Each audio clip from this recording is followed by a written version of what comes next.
Um, with atoms, we have to use mass as a way to count because they're way too small. They're way too small and they're way too numerous. This is great. Even if you could see atoms and counted them 24 hours a day as long as you lived, you would barely begin to count the number of atoms in something as small as a grain of sand. Think about that for a minute. If you counted 24/7 for the rest of your life, 1, 2, 3, 4, 5, for years and years and years, you couldn't even count the atoms in a grain of sand. That's a lot of atoms. It's a really, really big number. So we count atoms by weighing them. With the nails, a dozen was a convenient number. 12 nails. Okay, we have other units like this. A ream of paper is 500 sheets of paper.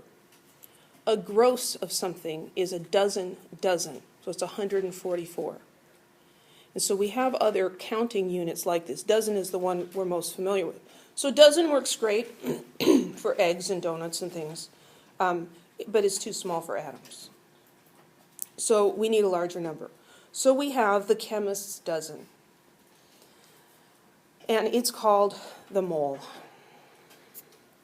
So there are other words that look like that. I didn't want to do that.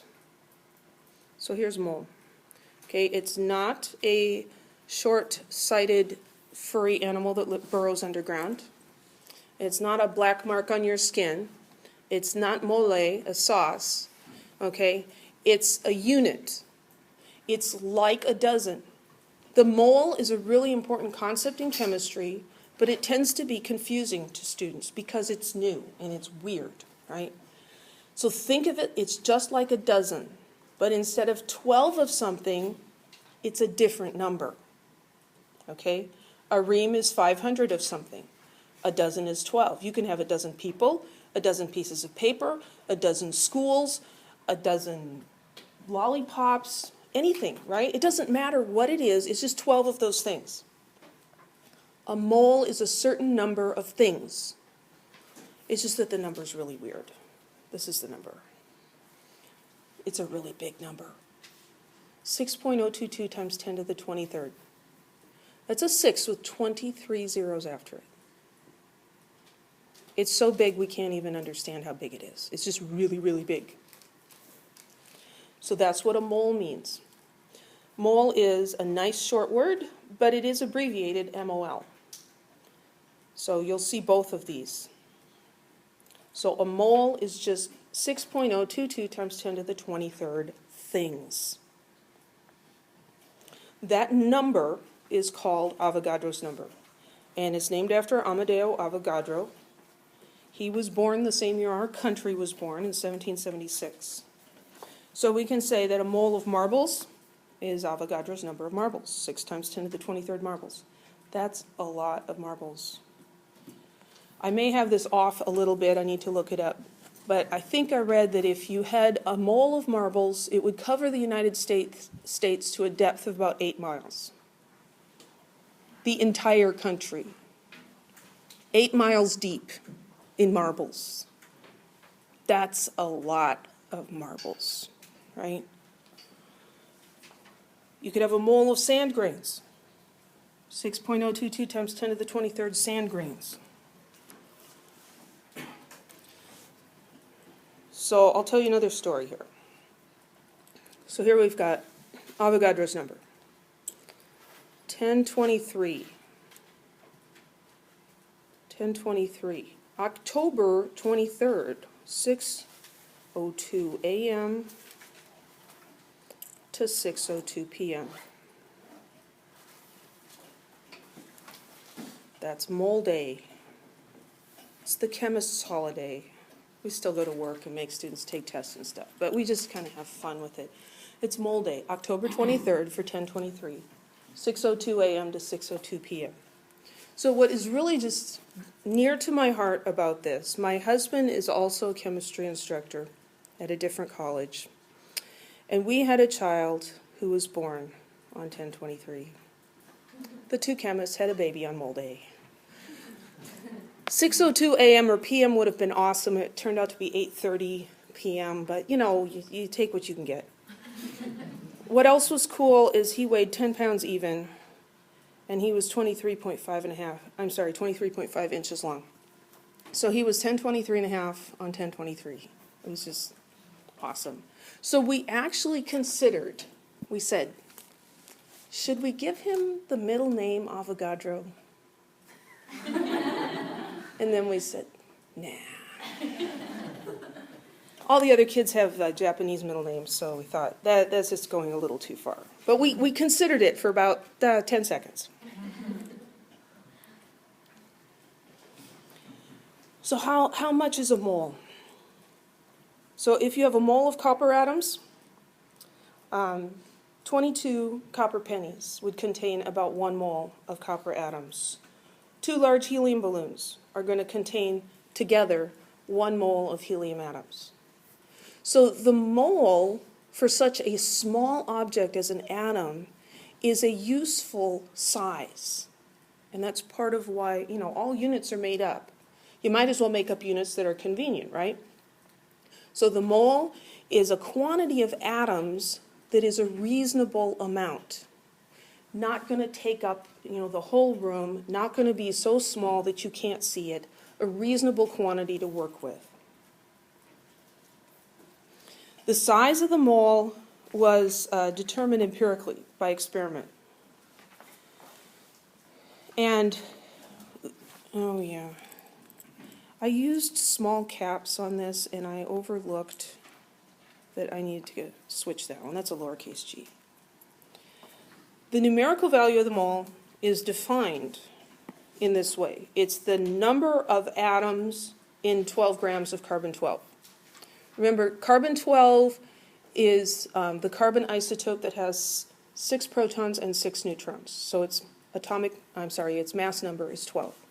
So you take that isotope of carbon, 1 mole is the number of particles in exactly 12 grams of carbon-12. And we'll see how this is a very useful definition later. So this establishes a relationship between the mass of something and the number of atoms. And that allows us to count atoms by weighing them. So we can also do these fun conversion problems. So convert 7.2 moles of neon to the number of neon atoms. And especially when you're beginning, mole, you're like, oh man, that's a weird thing. Oh yeah, mole was like a dozen. So a dozen to the number, right? Oh, that's easy enough to do. If I have 2 dozen sandwiches, how many sandwiches do I have? 12 times 2 is 24. Because we know that 1 dozen equals 12 of whatever we're talking about. So we're going to do the same idea here, but instead of a dozen, which is too small to use with atoms, we're going to use the chemist's dozen, which is a mole. So 7.2 moles of neon. And here I stuck the relationship, I can't see where I'm pointing. Stuck the relationship right here. A mole is Avogadro's number of atoms. So I want to put mole on the bottom and atoms on the top. Dimensional analysis. Moles cancel. We're left with atoms. That's what we're trying to find, number of atoms. Here's my relationship. It's 1 mole equals this many atoms. Because we don't say that 1 donut equals 12 dozen donuts, right? That's silly. A dozen is 12 things. A mole is Avogadro's number of things. So this is 6.022 times 10 to the 23rd, and that equals 1 mole. So now we have to use our calculators, and you have to do scientific notation with this number because it's just too big.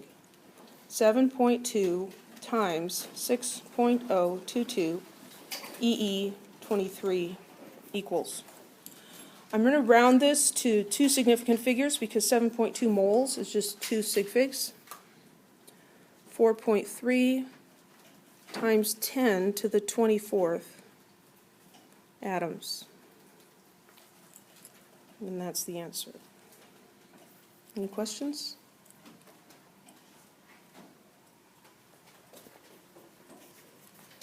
That's a reasonable number because each mole has 10 to the 23rd particles in it.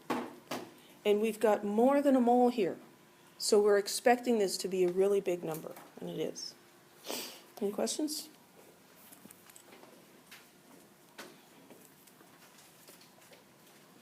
We can do the calculation the other way around, too. If we're given the number of atoms, we could figure out how many moles that is. That's like saying, okay, I've got, 60 donuts. How many dozen do I have? So here we'll start with the number that we're given, 5.2 times 10 to the 25th. And this is atoms. And it's asking for moles. So I'm going to multiply by moles and divide by number of atoms.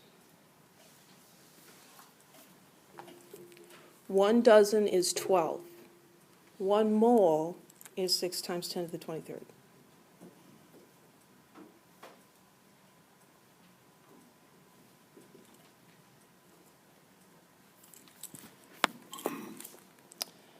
.2 EE 25 divided by 6.022 EE 23 equals. And this also should have 2 significant figures, 86 moles.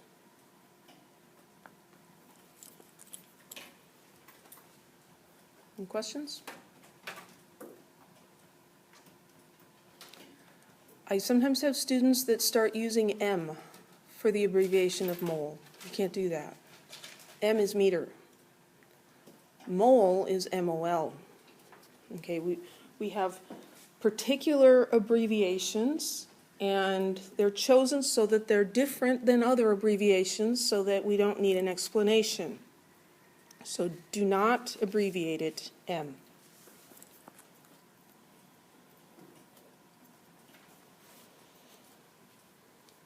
So here's a picture. There's something wrong with this picture, by the way. You see what it is?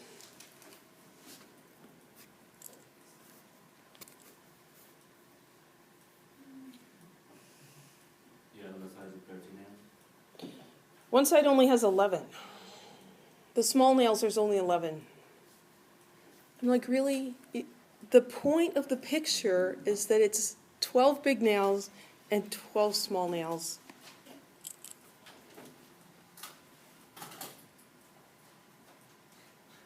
Okay? So, this is disturbing on 2 levels. One of them is that the publisher would do that, and the other thing that's disturbing is that I would notice that and make a deal out of it. But I can't help it, I'm sorry. Dozen large nails, a dozen small nails. Are they going to have the same mass? No. The larger nails are going to weigh more, right? So a dozen large nails will weigh more than a dozen small nails. This is true for atoms as well. A mole, a chemist's dozen of sulfur atoms is going to weigh more than a chemist's dozen of carbon atoms. So here's a watch glass with a mole of sulfur on it. It weighs 32.07 grams. And I can't look at that and say it's the right number or not. And here's a mole of carbon on this one. And this mole of carbon, same number of particles, weighs 12.01 grams. Why is it a different mass? Because the individual atoms have different masses. Because they have different masses, we can figure out what they are, and we can weigh them and count with them. But we have to consider the mass of the different elements. So we've used the atomic mass unit before, AMU. That is defined as 1/12 the mass of a carbon-12 atom And it's not a coincidence that Avogadro's number and atomic mass units both use that 1/12 of a carbon-12 atom. We talked last week about a formula mass. So we took the formula and we took the atoms in the formula and the atomic masses of each of those and we added it up and we said that was a formula mass. That was the mass of a formula. A molar mass is the mass of a mole. So formula mass, mass of a formula. Molar mass, mass of 1 mole. So 1 mole of elements of that, 1 mole of atoms of that element is considered the molar mass. And here's where these two units work out so nicely. The molar mass in grams is the same number as the atomic mass in atomic mass units. So 1 copper atom has an atomic mass of 63.55 atomic mass units. Remember, atomic mass unit is a very, very small unit. It's approximately the mass of a proton or a neutron. Crazy small, but useful when we're talking about things that are that small. So 1 copper atom would weigh 63.55 atomic mass units. A mole of copper atoms, that really big number of copper atoms, is going to weigh 63.55 grams. It's not a coincidence that the numbers are the same. 1 atom has that mass in atomic mass units. A mole of those atoms has the same number but in a different unit, grams. And these numbers are on the periodic table. So if you find, what is this, copper? If you find copper on the periodic table, oh, I was looking at cobalt. So on that periodic table, it says 63.546, which if you're going to round it would be 63.55. 1 atom is 63.55 atomic mass units. A mole of it is that much in grams. And so we say that the molar mass of copper is 63.55 grams per mole. Or we could write it a slightly different way. We could say that 1 mole of copper equals 63 point, we can say it, but we can't write it, 63.55 grams of copper. And that's how we could weigh some copper and find out how many chemist's dozen of atoms that we have.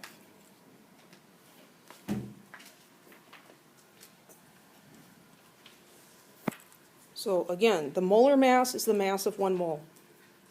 And this whole molar mass idea is really, really important. I'd say critical for success in chemistry. So the mass of a mole of atoms changes for different elements because the atoms themselves are different sizes, just like large and small nails. So 37 grams of sulfur would be 1 mole. 12.01 grams of copper would be 1 mole. 6.94 grams of lithium. So a mole of lithium is going to weigh 6.94 grams. We also know that a mole of lithium is 6.022 times 10 to the 23rd lithium atoms. So we could use this part and this part as a relationship as well. The lighter the atom, the less mass there is in 1 mole. And we use this molar mass as a conversion factor between grams and moles. So calculate the number of moles of calcium in 91.4 grams of calcium.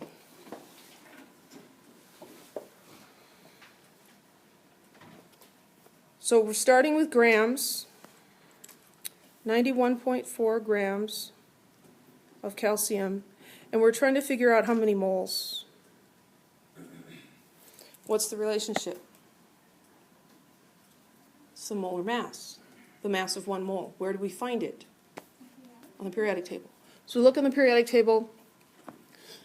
Just a note, the periodic table that I give you for exams has all of the molar masses rounded to 4 significant figures. And they do that just to make it a little easier on you with sig figs and stuff, so you don't have to think about it so much. These periodic tables have more, and if you want to use more sig figs in your molar masses, that's fine. I would say 4 sig figs is the fewest you should use. So like chlorine has a mass of 35.4527. don't round that off to 35. You could round it off to 35.45, but keep at least 4. Don't round off too much.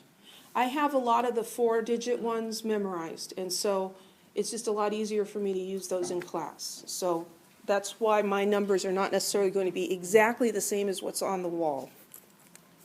But we look on there and we see that the mass of calcium is 40.08. 40.08 grams of calcium is equal to 1 mole of calcium. Straight off the periodic table. Very useful chart. So we've got 91.4 grams of calcium, and we're going to multiply. We want to multiply by moles and divide by grams. And it's important to put the number with the correct unit. The number goes with the gram. It does not go with the moles. Molar mass is the mass of 1 mole. So 1 mole, 40.08 grams.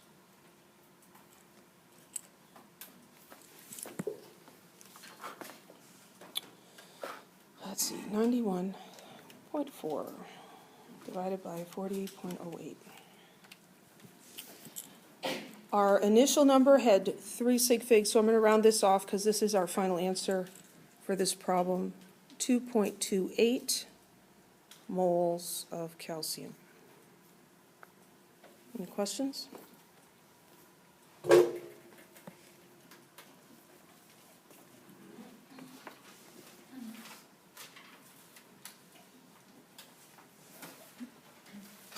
Calculate the mass of aluminum in 6.73 moles of aluminum. Anytime you're going back and forth between moles and grams, it's going to be a molar mass. So let's just look up the molar mass of aluminum. 26.98. So 1 mole of aluminum weighs 26.98 grams. 1 mole aluminum equals 26.98 grams of aluminum. That's like, at the hardware store. A dozen of this size nails weighs this much, and a dozen of that size nails weighs that much. So this is like the price chart in front of the nails at the hardware store. Except instead of a dozen, we're using the chemist's dozen. So we've got 6.73 moles of aluminum, and we want to know how much that's going to weigh, the mass.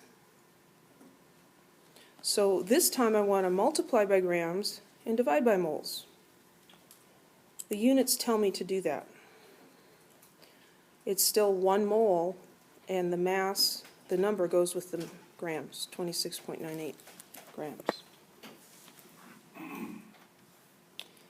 6.73 times 26.98 equals, this should have 3 sig figs, that's going to round to 182. 182 grams. Most of the problems that you're given on an exam or in the homework, the masses are going to have typically 3 sig figs, and so then if you have 4 sig figs on your molar masses, that's plenty and it doesn't limit. If you're doing serious research, then you definitely want to use all the available numbers on the molar masses.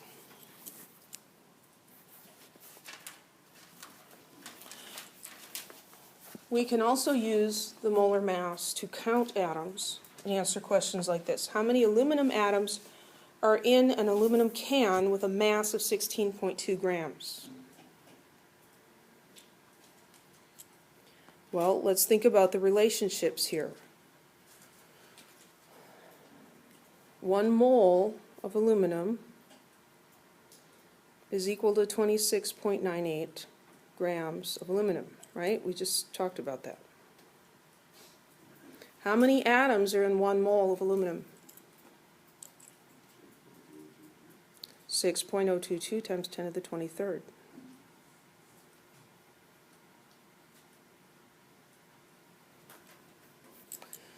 So if the chemist's dozen has 6.022 times 10 to the 23rd atoms, and it weighs 26.98 grams, then we can use just this part as our conversion factor.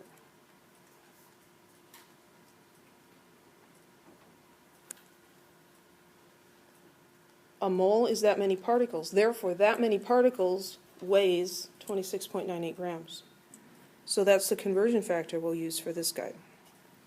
16.2 grams of aluminum. We want to know the number of atoms. We want to divide by grams. 26.98 grams. 26.98 has to go with grams. Avogadro's number goes with the number of atoms. Are we expecting a big number or a small number here? We're expecting a big number because 16.2 grams is a reasonable quantity. I mean, that's definitely a visible quantity of aluminum. And if you think about the number of particles in a grain of sand being crazy huge, in a chunk of aluminum that weighs 16 grams, you know, an aluminum can, there must be a lot. 16.2 times 6.022 E23 divided by 26.98 equals. Again, I'm going to round this to two significant figures because of the number, I said 2 and wrote 2, because of the 6.2 grams only had 2. Times 10 to the 23rd atoms. That's a big number. I should know 3 because it's 16.2 grams. I did something wrong. 16.2 times 6.022 E23 divided by 26.98.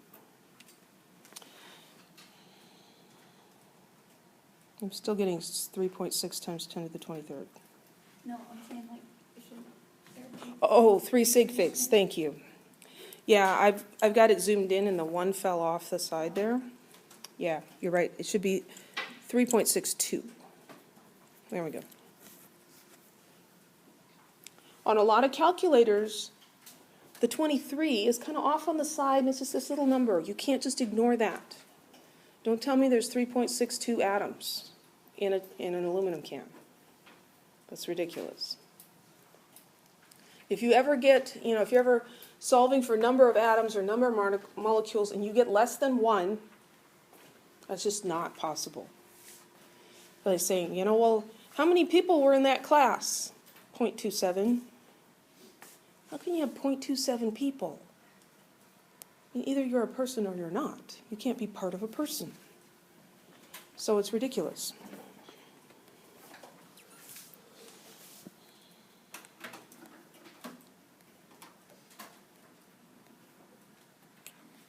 Can't remember. Is that a new section? Good grief, yes it was.